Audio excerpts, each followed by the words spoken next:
is well known, in 2010, I gave a lecture at Indonesian University. And I spoke largely in the same terms as I'm speaking now. I spoke about the very high percentage of government spending as recurrent expenditure. I spoke about fuel subsidy. I spoke about the number of legislatures we have, the number of states, the number of local governments. I spoke about National Assembly expenditures. And this was on a Friday. And on Monday, every newspaper had one headline. National Assembly takes 25% of government revenue. I put me in a lot of trouble. Now, today I come back to worry. There's a problem with this area, I think. Come back to worry. I speak about fuel subsidy. I speak about number of local governments, number of legislators, number of states, number of civil servants, and I can imagine tomorrow's headline, sack 50% of civil servants.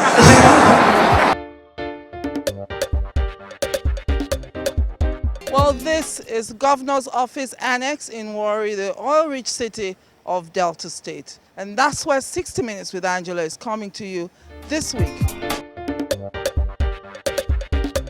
To present myself as an African. And I know, and I know, and I know, and I know, I know what you like. I know, and I know, and I know, I know what you like. Everything you love, Baby, you love. like, Baby, you love. Baby, you love. and I know, and I know, and I know, and I know, and I know, and I know, and I know, Baby, you like ho. Baby, you like ho. Baby, you like ho. Baby, you like ho. Baby, you love. Well, this is Delta 2012. It is the second annual Capital Market Committee retreat organized by stakeholders in the capital market. I'm here on the invitation of the Director General of the Securities and Exchange Commission, Aruma Ote. I'm here to sniff around and see how many people I can get to engage with on 60 Minutes with Angela today. Thank you for joining me on the program.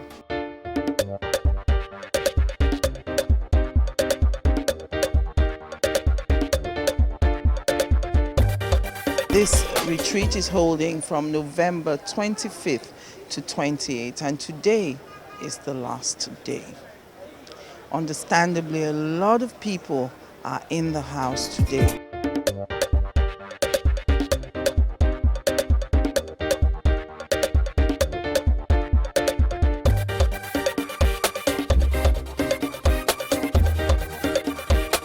First, the Governor of the Central Bank, Sanusi Lamido Sanusi, of course, the Director General of the Nigerian Stock Exchange, the Director General of the SEC, and the host governor, the host state, Dr. Emmanuel Uduaghan.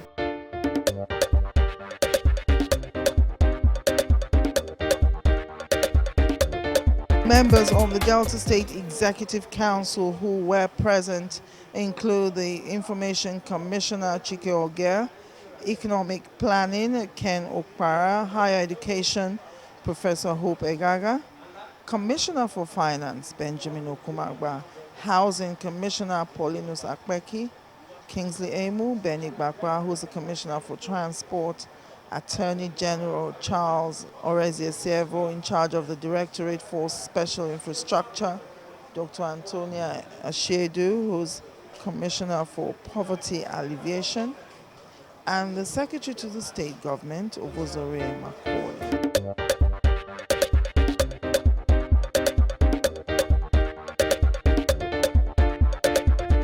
Members of the Delta State Economic Advisory Committee were also here present.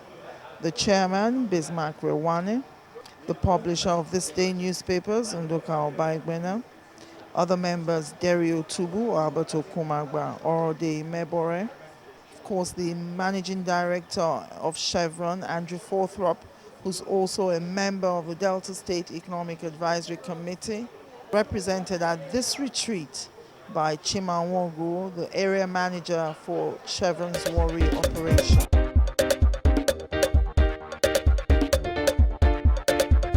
Before the event started, I asked the Director General of the Securities and Exchange Commission, Aruma Ote, what to expect from a retreat such as this.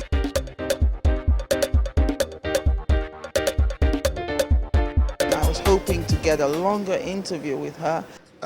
It's actually the three-day retreat of the Capital Markets Committee, which brings together all stakeholders in the capital markets, the regulators, the operators, and some investors. This is our second annual retreat ever. We had our maiden one in Uyo last year, around this time. And what it permits us to do is to assess how we've done in the previous year and then plan for the next year. This second retreat is unique for a number of reasons. One, our maiden retreat in Uyo allowed us to have a vision that is aligned of where the market should be going. And we've had 1 year of an aligned vision. And this year, the theme is focused on the pivotal role of the Nigerian capital markets to the transformation agenda. The reason it's so crucial is that we feel that all the levers for us to fully realize the potential of the Nigerian capital markets are with us. On the supply side, there's clearly a huge need in Nigeria for medium to long-term finance, whether it be from the public sector for financing the huge infrastructure gap, or from the private sector for complementing the funding that they get from banks, either to list on the Nigerian Stock Exchange or to borrow from the debt markets. One of the things that both ourselves at the SEC and the Nigerian Stock Exchange have said over the last 2 years is that the stock exchange must reflect the Nigerian economy. What does that mean? What it means is that the Nigerian economy has some sectors that are fundamental, and you need to see those sectors represented on the Nigerian Stock Exchange. Take, for example, agriculture.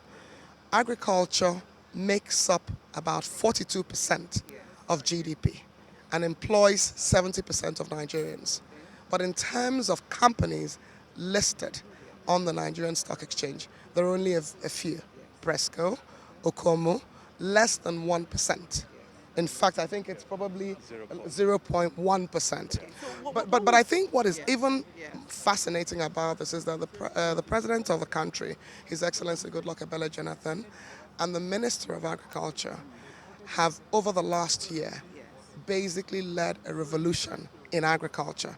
And that revolution is that we will consider agriculture as a business.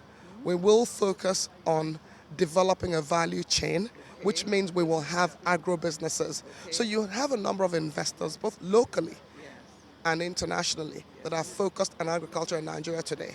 So what we expect over the next few years is to see a number of those companies come to the market to list. One of them is Terragro in Benue State, Notore, which is a fertilizer company which was basically built from privatized assets. We expect to see something similar in the power sector. We've, over the last few months, seen the work that's been done in the power sector to sell generation and distribution assets to private sector. We hope that those companies will ultimately come to the market.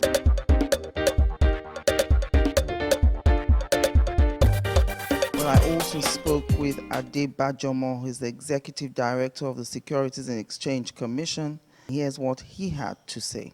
What would be the advantage for anyone coming to list? Why should a company want to list? There are many advantages in coming to list in the Nigerian market. If you look at the dynamics of our market, I think the first one is that it is a growing economy.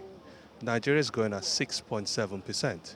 If people really want to participate in tapping into that growth and allowing investors to actually, if you like, fund their growth, then Nigeria offers a really excellent destination.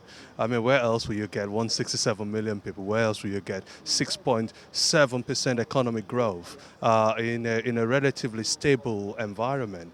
But I think the proposition for people who want to list needs to go beyond that. It's also about how do they monetize the value of the investment. And I think we offer really good propositions in terms of monetizing it. We've changed our listing rules, for example, to make it more competitive with what's available elsewhere in the world. And we're offering value-added services. So we want our listed companies to also see the value of listing. At the end of this week, we'll be launching a value-added service, if you like, infrastructure, so to speak, for our listed company.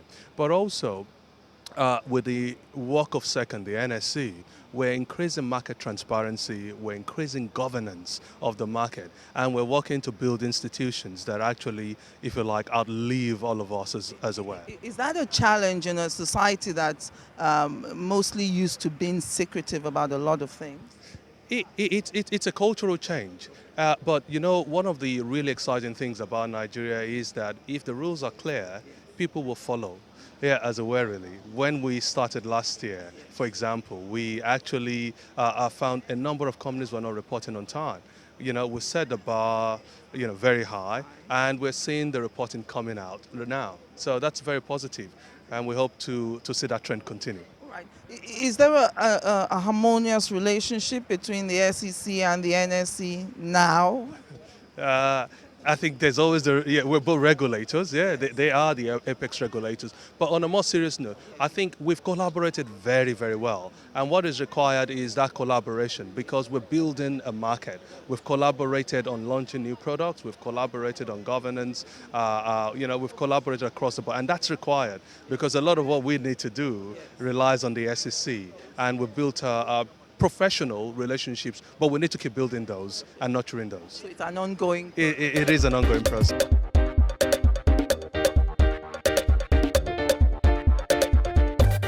We'll take a break now. Join us again after the break. And myself as an African. And I know, and I know, and I know, and I know, I know what you like. I know, and I know, and I know, I know what you like. everything you love, Baby, you love. Baby, you love. Baby, you love. and I know, and I know, and I know, and I know, and I know, and I know, and I know, Baby, you like. Baby, you like. Baby, you like. Baby, you like. Baby, you like. Welcome back. If you've just joined us, you're watching 60 Minutes with me, Angela Ajetumobi, and I'm spending it today at the annual Capital Market Committee Retreat. On the theme of that retreat, the pivotal role of the capital market in the transformation agenda for the Nigerian economy. Well, the Director General of the Nigerian Stock Exchange was also here, Oscar Onyema, and I couldn't resist engaging him on a number of issues. How would you convince anyone to come and get listed on the stock exchange? What is the advantage to anyone watching now? You know, why should they come? Well, you know, the listing decision really is a business decision. It's not one of charity or trying to do business, to do developmental work. So companies list for different reasons. They want to raise funds. They want to reorganize their capital structure, maybe take more debt versus equity, things like that. Branding. If you're a bank in Nigeria and you're not listed, people look at you somehow. There are other reasons, continuity. If you're a single family business, you want to build a legacy and you want to introduce good corporate governance structures, transparency and things like that, so that the business can survive the founder. That is a reason. In fact, that is a major reason, because if you look at what is going on in Nigeria, a lot of these one-man businesses, They die when the man goes. exactly, less than 2 years. So there are several reasons. So what we do is we want to make sure that we understand the business plans of the company and make sure that a listing decision fits into their business plan. It could be equity, it could be debt, it could be a combination of both. Right. So What are the challenges? You know, I'm asking this question because one of the things that I've been told is once you get listed, you kind of lose control of the company. You can't really take all the decisions because now there are more people taking that decision for you. Is that a major challenge, and would you say that's the only challenge that they face? There's a fear that when you list, you lose control, but Yes. that is a myth, and I will explain what I mean. You're only required to, for the main board, to list up to 20% of your shares. And yes, there's good corporate governance standards in place, and you make better decisions, more robust decisions when you have good corporate governance. Many heads are better Exactly. than one. So good corporate governance is actually a competitive tool. It shouldn't be looked as a deterrent. Now, if by Nigerian law, if you have more than 51% of a company, Yes. you have majority and you typically have control. So people tend to be concerned about that, but it's not really the case. There are many companies where the controlling family still has a sizable chunk. Some even have less than 51%, and are still able to control the key decisions in the company. But the decisions they make are more robust because you have a lot of heads participating in that process. Yes. One of the questions I have for Ms. Otte is the question raised by the former Director General of the NSC at the public hearing with the House of Reps, saying that the SEC, lives or takes revenue from the NSC. She explained it in a sort of way. And the reply from the SEC was, it is not unusual that, something like that happens, that the regulator is helped along or funded by those that it seeks to regulate. I wonder what your opinion is about this. Some people think there is room there for compromise when the regulator is being funded by the people it seeks to regulate. Really, in order to fund regulatory activity, regulators around the world get, let's call it a tax. Okay. They tax the people they are regulating. At the exchange, the SEC gets a piece of every trade in terms of regulatory fees. Okay. It's 30 basis points on the Like a commission. yes, on the value of each trade. Okay. So maybe that's what the former DG of the stock exchange was referring to. So if the exchange is doing well in terms of value of trades, Yes. then the SEC benefits as well. And if the exchange is not doing well, The SEC suffers. So no one thought about that. Everyone assumes that there will be benefit all the time. no, it's not a fixed fee. It's not a fixed revenue. It's a revenue that is tied to the value of trades that are done. Yes. And as the DG of the NSE, is it a tenured appointment? Yes, I do have an employment contract that goes out for 5 years. That is renewable for another 5 years. Yes. And you're in your second? I'm on my first, actually. First year? No, second year, 15 months. Okay. Yes, Okay. yes. How has it been? Are there any peculiar challenges to doing this work? Would it be different, for instance, if you were the head of the stock exchange in any other country? There are peculiar challenges. The Nigerian understanding of how markets work is not as sophisticated as the market that I just came from. And what market is that? I was in New York, so I was at the New York Stock Exchange, the American Stock Exchange. So there are clear understandings of the roles of the different participants in the market, the regulators, the exchanges, the investors, the brokerage community, and blah, blah, blah. Here, it all seems to be blurred. Even how markets work in terms of investments, how people make investments. There still needs a lot of education to be done. And so we're really trying to push investor education. We have our investor clinic series, which we're doing, Yes. but we also believe that a lot more has to be done in that area.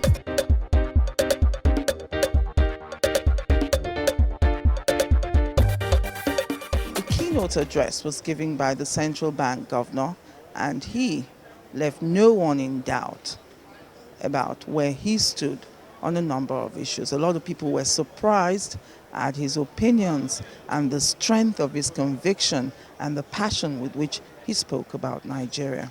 But I have some good news for you. The good news is that interest rates will come down.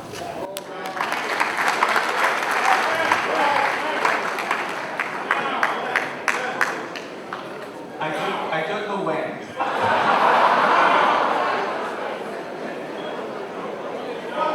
I don't know when, but interest rates are not going to remain at this level forever, so there's some good news there.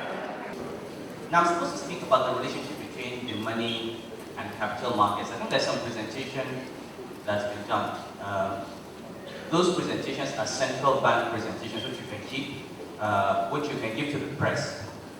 And if Injukas people quote me and put me in trouble, I will always point to those presentations as evidence that I was quoted out of context. And let's go back to 2007, when the Nigerian capital market was the world's best performing capital market. This was the time when Nigeria had multi-billionaires like Alberto Kumagba,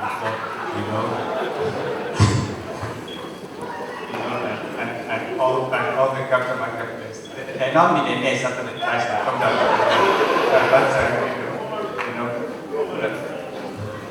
The joke is that the capital market was so good, Albert wanted to contest for the governorship of Ghana. And as his friend and fellow kick-started boy, I am praying hard that the market recovers before 2050. So that he can recoup some of the losses of the market. But seriously, it was the world's best performing capital market. In what kind of economy? In a monocultural, import-dependent economy that was highly vulnerable and dependent on a volatile commodity called oil. And for over 90% of export earnings, over 80% of government revenues, the main source of financing for the foreign exchange markets, all went to $147 a barrel. Money was flowing into the system, being monetized by the government, finding its way into the balance sheet of banks, from banks to the capital market. As results piled up, foreign investors saw Nigeria as a fantastic destination, oil-producing country, high oil prices. Everybody said oil price would never fall below $100 a barrel.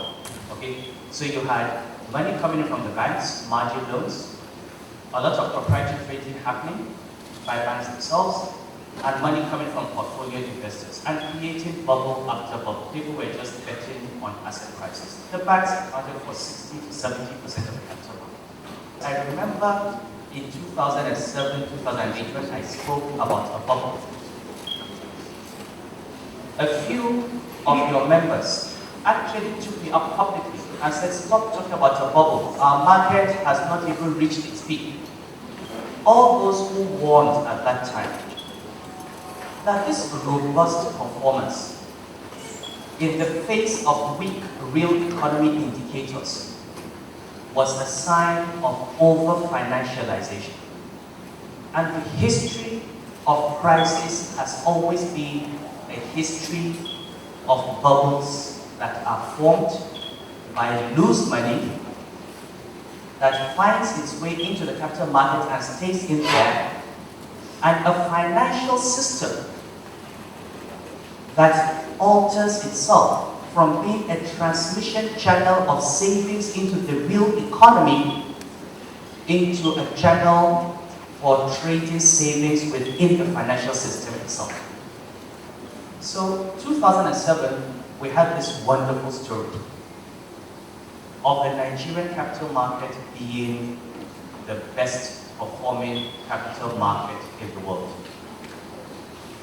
2009, we had a different story of the Nigerian capital market being the worst performing capital market in the world. The bigger they are, the harder they fall. The bigger the bubble, the more explosive the bust. It is very, very easy to run a bad bank. I've run a bank before. If a bank has $1 trillion of depositors' money, all that it needs is to have the 50 to 100 billion max that people want on a daily basis, and you think it's a good bank. You write your check, it's honored. You go to the counter, you take your cash. Whether that bank is pledging T-bills with the central bank, borrowing from the interbank market, you don't know. So long as you get your money, that bank is a good bank. If half of the assets are bad, you will not know unless there's a shock. That is unless the regulator or the auditor has found out.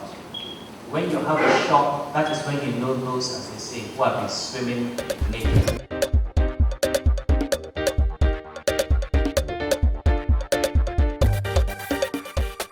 Join us again after the break. I want to present myself as an African. And I know, and I know, and I know, and I know, I know what you like. I know, and I know, and I know, I know what you like. Everything you love, Baby, you love. like, Baby, you love. Baby, you love. and I know, and I know, and I know, and I know, and I know, and I know, and I know. Baby, you like ho. Baby, you like ho. Baby, you like ho. Baby, you like ho. Baby, you like. Welcome back. It's still 60 Minutes with me, Angela Ajetunwabi. Well, don't forget, you can follow me on Twitter. That's Angela at 60 Minutes. That's my Twitter handle. Alternatively, you could like 60 Minutes with Angela on Facebook. But we're still at the Capital Market Committee's annual retreat, Delta 2012.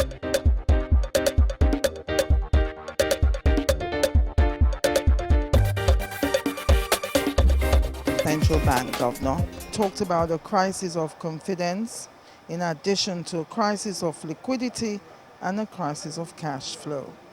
And we had a crisis in three parts. We had a crisis of liquidity, we had a crisis of solvency of the banking system, and we had a far more serious crisis, which is a crisis of confidence.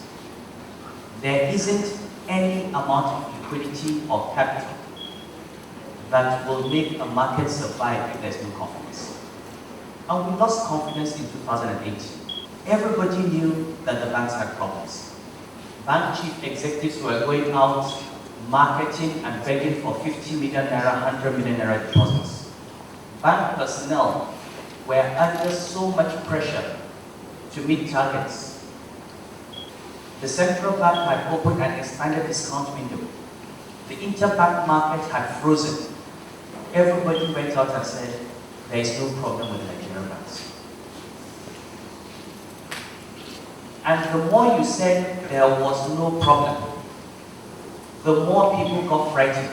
Because if you have a problem, and you don't admit that you have a problem, then your problem is even more serious than people thought. We are today the only country out of all the countries that went through banking crises between 2007 and 2009 that has fixed its banking crisis fully without depositors losing money.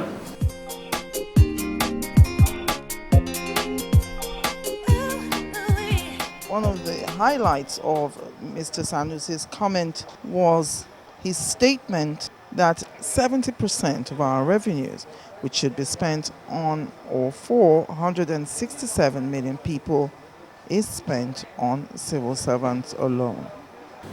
We are 167 million people. 70% of the population is young. That young population without education is a liability. Today, 70% of the revenue of the federal government goes to pay the salaries and other entitlements of public service workers. 70%. Leaving 30% for the remaining 166 million Nigerians. How do you develop an economy when for every Naira that you earn, 70 kobo is consumed by civil servants? And you cannot build the real economy until you begin to question these structures and interrogate them. You need to fire half of the civil service.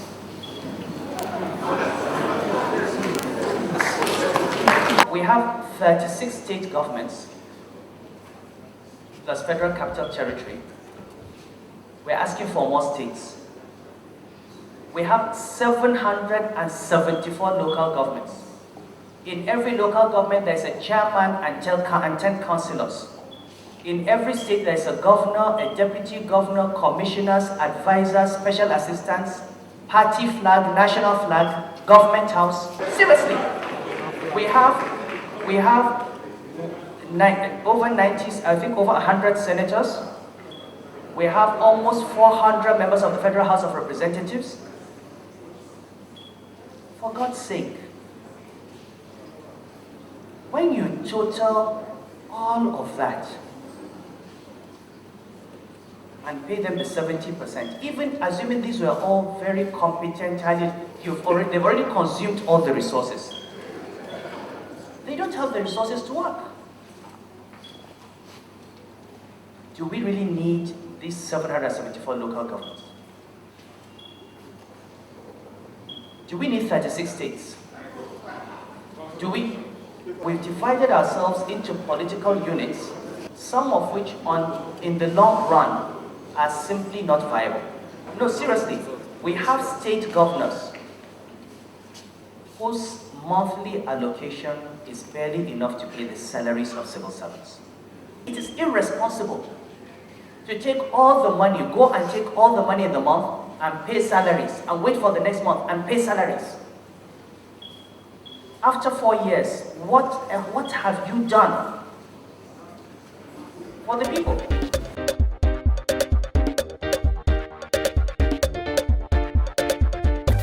The governor of the state, in his address, reacted to Sanusi's statement on the sacking of civil servants as a way to reduce recurrent expenditure.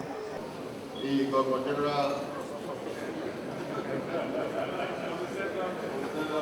of the Central Bank and Governor General of Controversy.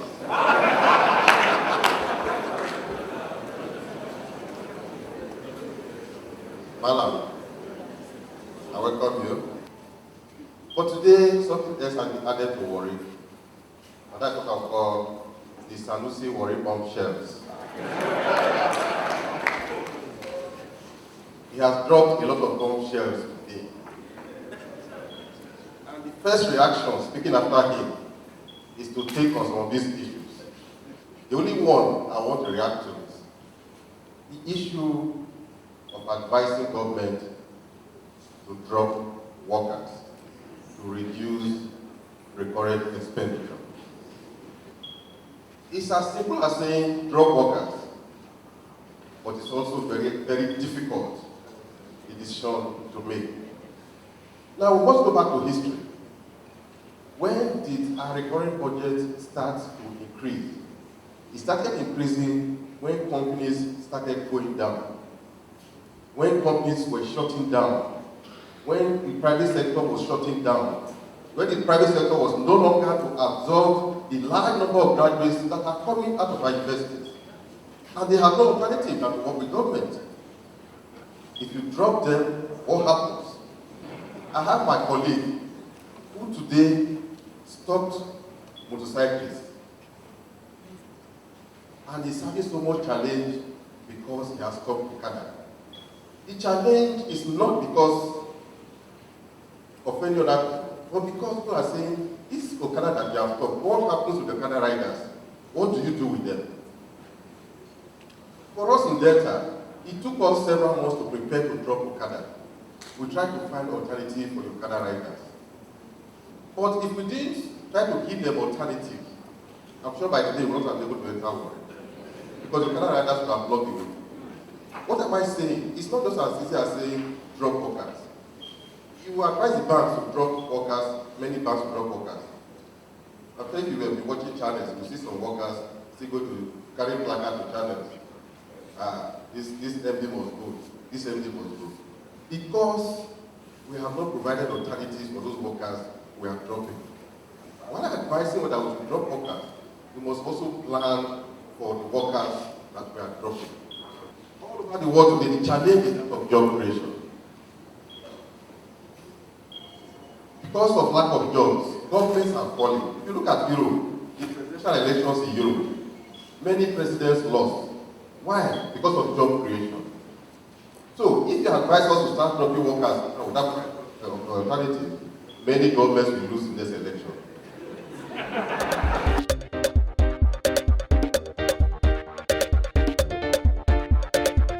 Governor of the state talked about why Warri was the choice for this retreat. He specifically said he didn't think a retreat such as this should be held in the state capital. But listen to him as he expounds on that view. I told somebody yesterday that this retreat can only be held in a town that is not a state capital. And that town, the only town that it can be done in Nigeria, that is outside the state capital, is Warri.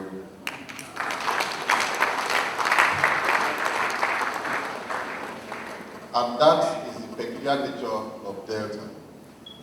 The capital of Delta is the south. But Delta has at least 14 urban towns that you have to pay attention to. This is important when you are assessing the development of any state.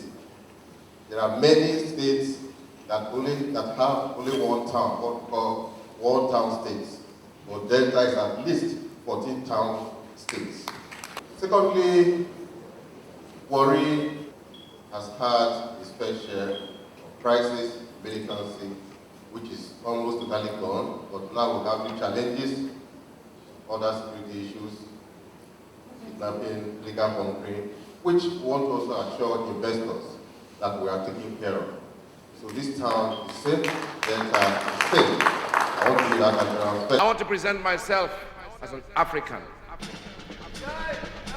And I know, and I know, and I know, and I know. I know what you like. I know, and I know, and I know. I know what you like. Everything you love, Baby, you love. like. Baby, you love. Baby, you love. And I know, and I know, and I know, and I know, and I know, and I know, and I know. Baby, you like hope. Baby, you like hope. Baby, you like hope. Baby, you like hope. Baby, you like. Welcome back. My concluding moments now at the Capital Market Annual Committee Retreat holding in Warri, Delta State. Well, I took up the central bank governor on a number of issues. Listen to our conversation. You're giving these statistics that were very frightening, and yet you sound still optimistic. How do you reconcile both emotions? Well, I'm not sure about statistics being frightening. I said nothing new. I mean, Nigerians are 167 million. It's known that Yes. 70% are young. It's known. And that if they don't have education, if they don't have skills, there will be a liability. And if they give them education and skills, there will be a major asset. So demography can be an opportunity. It can also be a threat. And I think what's important is for people like me and ministers, people in policy-making positions, recognize this fact and act appropriately and basically pursue the right policies. So optimism, I think, comes from a recognition that there's general sense that this economy cannot continue without expanding its productive capacity and its absorptive capacity. That's the word that was used yesterday.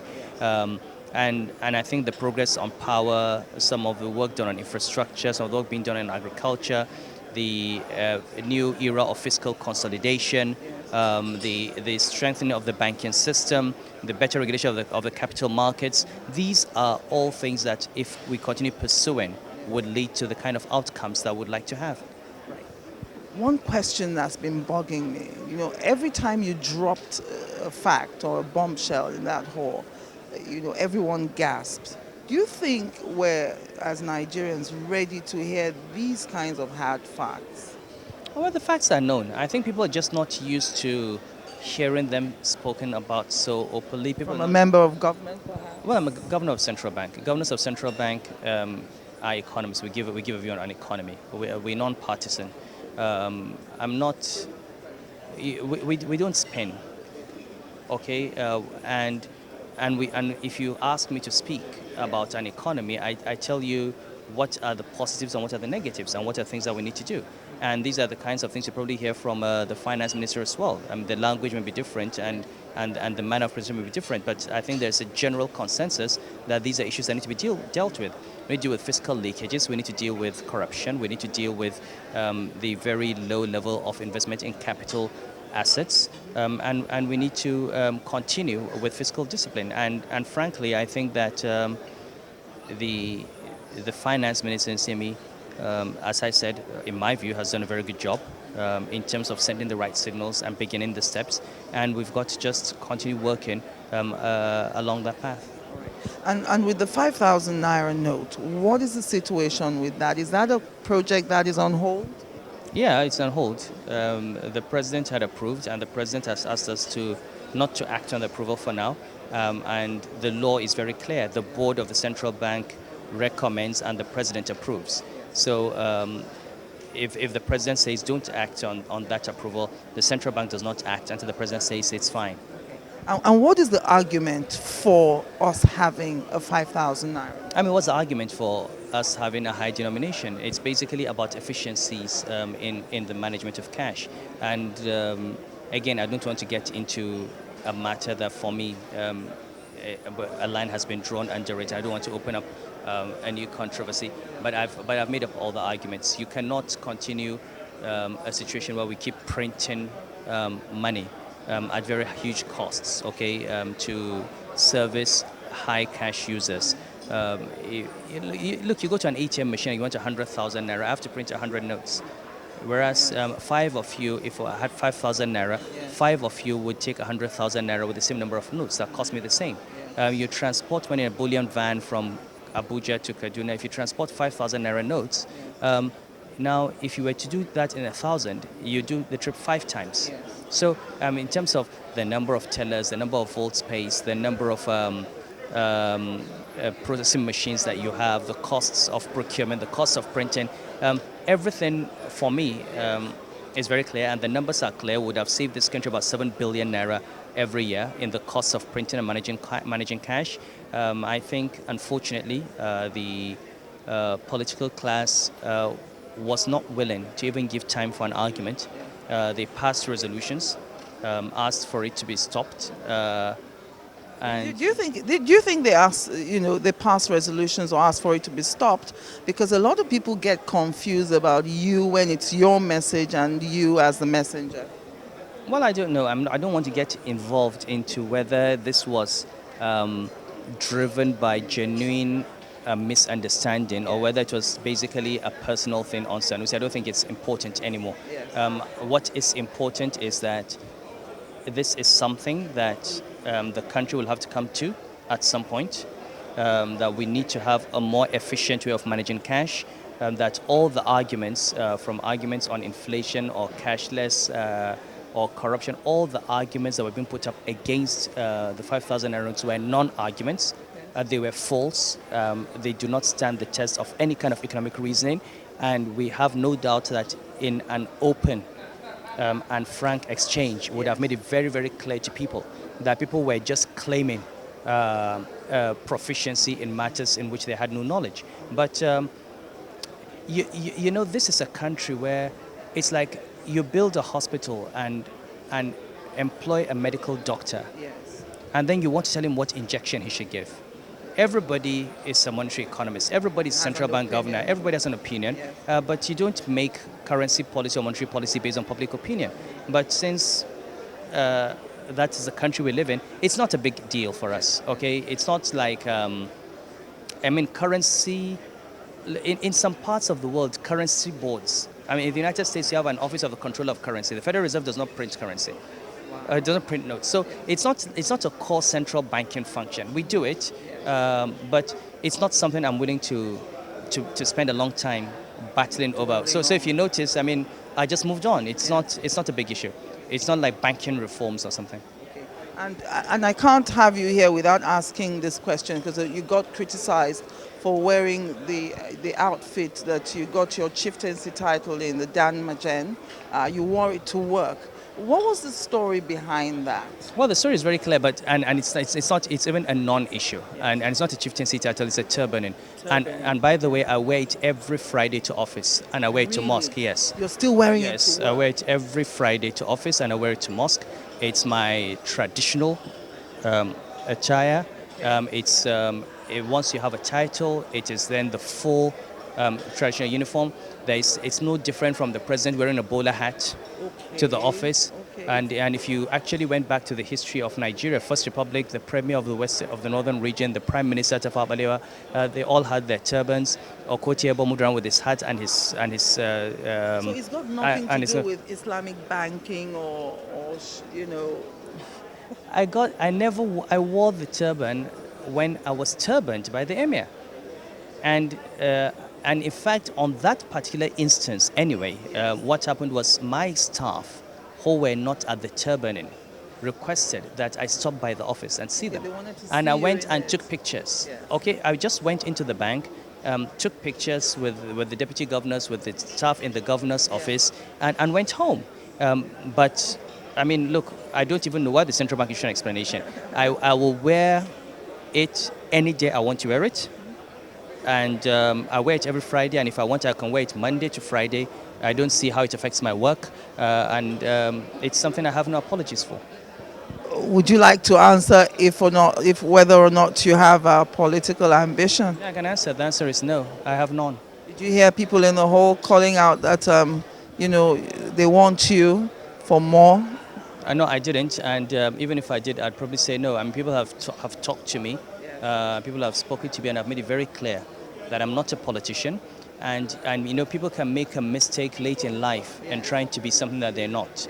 I'm not a politician. I don't have the temperament of a politician. I respect them, and I'll work with them. What kind of temperament does a politician have? I mean, you need. I don't want to say. I mean, look.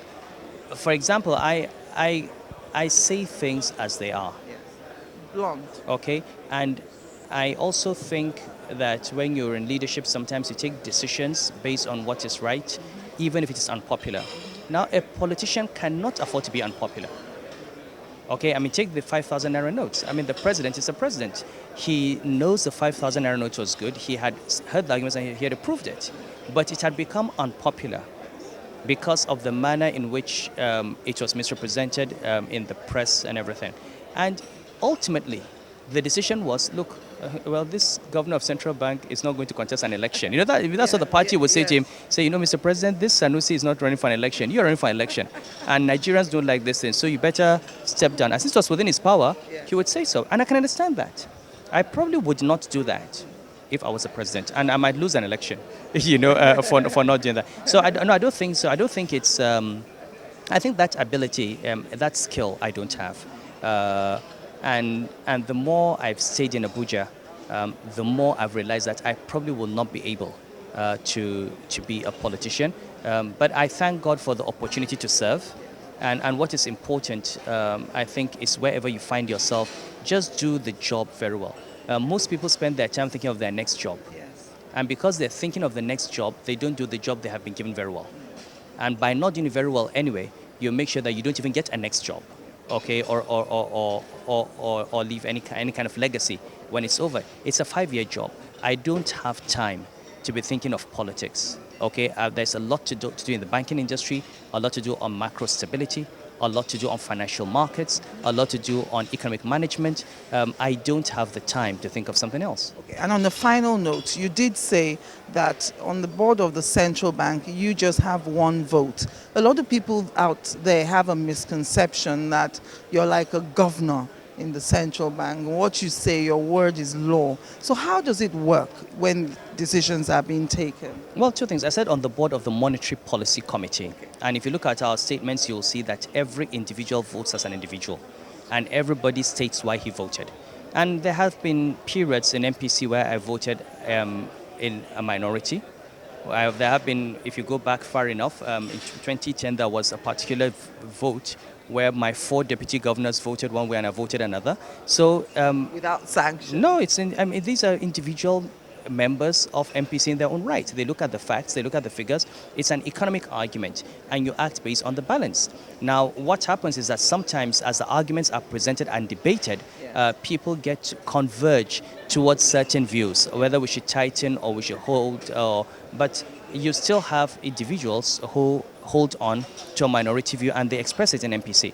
Now, as far as the Committee of Governors is concerned and the board, I'm chairman. But since I became governor, we have never voted on a matter. And my policy on the board is if one board member does not approve, it's not approved. So every board member effectively has a veto on board decisions, yes. And so if a deputy governor has a request, it's going to the Committee of Governors, we come to the board, a board member says, look, he's not satisfied. Well, we step it down and ask the deputy governor, we'll go and talk to this guy and give him the information he wants. If then he says, oh, I'm fine, then that's it. If it's not satisfied, it's not approved. And the same thing with, look, recently there was a flood, and we had all agreed on an amount that we should give to the flood by circularization. One board member had objections. When I went there, I didn't announce it. I said, listen, we have a board meeting next week. After the board meeting, we'll come up. And we came to the board meeting, presented the facts. Only after he approved did we then say we have something we're going to give. So that's how the central bank operates. I don't know what, and if you ask the board members, they will confirm that to you. So you're not a dictator. Well, you're a governor, you guide, you provide leadership, but you're bound to take the view of your colleagues and accept. And these are people you can't dictate to. They're not, you look at their CVs and their profiles, they're not people that would come and be dictated to by anyone. Well, that's it for this week. Don't forget to keep a date with me. Same time, same day, same station. You never know who I'll be spending 60 minutes with. I'm Angela Ajetumobi, and I thank you for the pleasure of your company.